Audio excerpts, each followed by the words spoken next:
Hello friend, સ્વાગત છે તમારું ગુજરાતી રેસીપી કિચનની અંદર। આજે હું તમારી સાથે શેર કરીશ લીલા વટાણાનો રગડો બનાવવાની રેસીપી। તો આ લીલા વટાણાનો રગડો તમે પાઉં, સમોસા અને પેટીસ સાથે પણ ખાઈ શકો છો। તો ચાલો આપણે લીલા વટાણાનો રગડો બનાવવાનું શરૂ કરીએ। તો લીલા વટાણાનો રગડો બનાવવા માટે તમે આ જોઈ શકો છો, મેં અહીંયા એક પ્લેટની અંદર લીલા વટાણા લીધા છે અને બે મીડિયમ સાઇઝના બટાકાને અહીંયા પાણીમાં કટ કરીને રાખ્યા છે। તો લીલા વટાણાનો રગડો બનાવવા માટે સૌથી પહેલા આપણે અહીંયા વટાણા અને બટાકાને કુકરમાં લઈને બાફી લઈશું।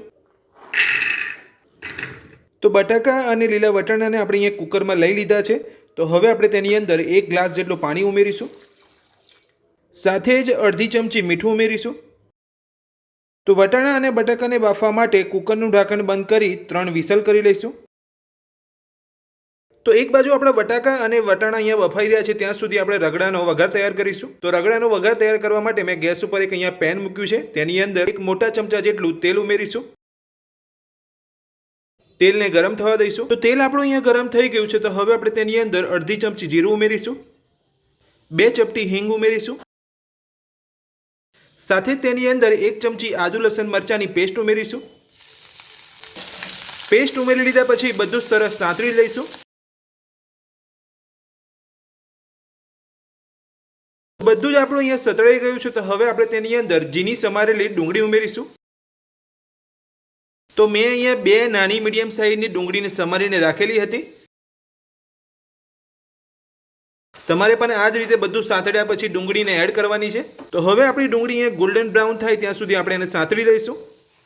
તો તમે જોઈ શકો છો આપણી ડુંગળીનો કલર અહીંયા ગોલ્ડન બ્રાઉન થઈ ગયો છે। ડુંગળી આપણી અહીંયા સરસ સતળાઈ ગઈ છે। તો હવે મેં અહીંયા 2 મીડિયમ સાઇઝના ટામેટાને કટ કરીને રાખ્યા છે, તે ઉમેરી લઈશું। તો કટ કરેલા ટામેટા ઉમેરી લીધા પછી હવે આપણે તેની અંદર સ્વાદ પ્રમાણે મીઠું ઉમેરીશું। તો વટાણા અને બટાકાને આપણે બાફતી વખતે મીઠું ઉમેર્યું હતું, એટલે આપણે અહીંયા જ્યારે પણ મીઠું ઉમેરીએ છીએ તો તમારે અહીંયા ધ્યાન રાખવાનું છે, વધારે મીઠું ના પડી જાય। તો ટામેટા અને મીઠું ઉમેરી લીધા પછી આપણે અહીંયા બધું જ મિક્સ કરી લીધું છે। તો હવે આપણે ટામેટાને કૂક થવા દઈશું। તો ટામેટા આપણે અહીંયા કૂક થઈ રહ્યા છે ત્યાં સુધી આપણે જે અહીંયા કુકરની અંદર બટાકા અને વટાણાને બફાવા મૂક્યા હતા તો ત્યાં 3 વિસલ થઈ ગઈ છે। તો હવે આપણે કુકરને ચેક કરી લઈશું। તો વટાણા અને બટાકા બફાઈને અહીંયા 3 વિસલ થઈ ગઈ છે। તો હવે આપણે કુકર ખોલીને ચેક કરી લઈશું। તો તમે જોઈ શકો છો આપણા વટાણા અને બટાકા અહીંયા સરસ બફાઈ ગયા છે। તો વટાણા પણ આપણા અહીંયા સરસ કૂક થઈ ગયા છે। તો હવે આપણે બધું જ મેશ કરી લઈશું। તો તમે જોઈ શકો છો આપણે અહીંયા વટાણા અને બટાકાને મેશ કરી લીધા છે।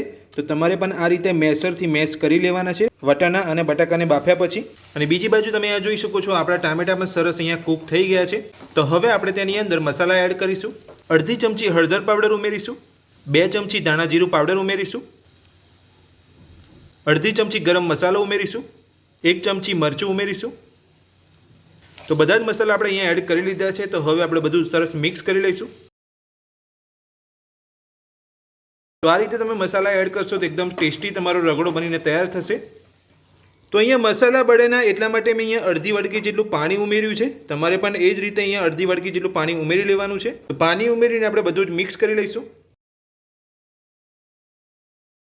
પાણી ઉમેરીને આપણે અહીંયા બધું સરસ મિક્સ કરી લીધું છે। તો હવે આપણે તેની અંદર કુકરની અંદર મેશ કરીને રાખેલા વટાણા બટાકા ઉમેરીશું। તો મેશ કરેલા વટાણા અને બટાકાને આપણે અહીંયા એડ કરી લીધા છે। તો હવે આપણે બધું સરસ મિક્સ કરી લઈશું। તો આપણે અહીંયા બધું સરસ મિક્સ કરી લીધું છે। તો હવે આપણે જે કુકરની અંદર વટાણા અને બટાકાને મેશ કર્યા હતા એ જ કુકરની અંદર થોડું પાણી ઉમેરીને હલાવીને લઈ લઈશું। તો જે પ્રમાણે તમારે અહીંયા પાતળો કે જાડો રગડો જોઈએ એ રીતે તમારે અહીંયા પાણી ઉમેરવાનું છે। જો તમે રગડાને અહીંયા વધારે પાતળો કરવા માંગતા હોય તો તમે પાણી થોડું વધારે પણ એડ કરી શકો છો, પણ બહુ વધારે પણ તમારે અહીંયા પાણી નથી ઉમેરવાનું, નહીં તો તેનો રગડાનો જે સ્વાદ છે એ બગડી જશે। તો પાણી ઉમેરીને આપણે બધું સરસ મિક્સ કરી લઈશું। તો પાણી ઉમેરીને આપણે બધું સરસ મિક્સ કરી લીધું છે। હવે આપણે ઢાંકણ ઢાંકીને રગડાને 4 થી 5 મિનિટ માટે થવા દઈશું। તો 4 થી 5 મિનિટ થઈ ગઈ છે ને રગડો આપણો અહીંયા ઉકળી ગયો છે। તો હવે આપણે ચેક કરી લઈશું। તમે જોઈ શકો છો રગડો આપણો અહીંયા ઉકળી ગયો છે। તો હવે આપણે બધું જ મિક્સ કરી લઈશું।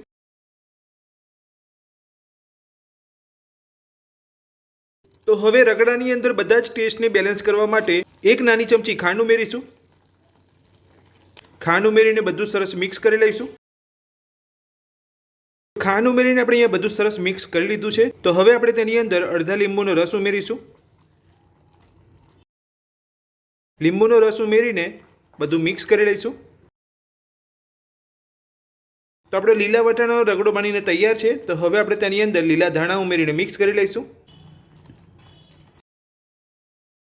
તો લીલા ધાણા ઉમેરીને આપણે બધું સરસ મિક્સ કરી લીધું છે. તો હવે આપણે ગરમા ગરમ લીલા વટાણાના રગડાને સર્વ કરી લઈશું. તો લીલા વટાણાનો રગડો બનીને આપણો તૈયાર છે. તો આ રગડો તમે સમોસા, પેટીસ અને પાઉં સાથે પણ ખાઈ શકો છો. તો આ લીલા વટાણાનો રગડો બનાવવાની રીત તમને મારી કેવી લાગી કોમેન્ટ બોક્સની અંદર કોમેન્ટ કરીને જરૂરથી જણાવજો. આજની રેસીપી પસંદ આવી હોય તો વિડીયોને લાઇક કરજો, ચેનલને સબસ્ક્રાઇબ કરી રાખજો આ જ રીતની નવી નવી રેસીપી મેળવવા માટે. Thank you.